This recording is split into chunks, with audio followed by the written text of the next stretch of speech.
आता पाहुयात वारी संदर्भातल्या बातम्या।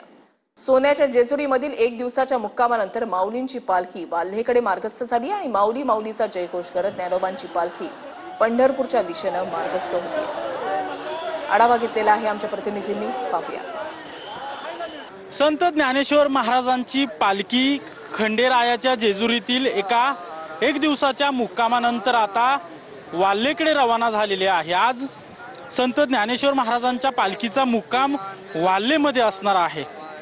आळंदीमधून संत ज्ञानेश्वर महाराजांची पालखी निघाल्यानंतर मजल दर मजल करत पंढरपूरकडे निघालेली आहे। आणि आता ही पालखी जी आहे ते दौंडखिंड या ठिकाणी पोहोचलेली आहे। अगदी आज दुपारपर्यंतच पालखी जी आहे ती आजच्या मुक्कामासाठी पोहोचणार आहे। आपण ही थेट दृश्य पाहतोय। खरं तर सकाळपासून मोठ्या प्रमाणात ढगाळ वातावरण आहे। जशी जशी पालखी पुढे जाते आपण पाहतोय स्थानिक नागरिक जे आहेत ते दर्शनासाठी मोठ्या प्रमाणात गर्दी करत आहेत। जेजुरी नगरीतून लाखो वारकरी आता वाल्हेकडे निघालेले आहेत आणि अगदी दुपारीपर्यंत ही पालखी जी आहे ती आता वाल्ह्यात मुक्कामासाठी पोहोचते।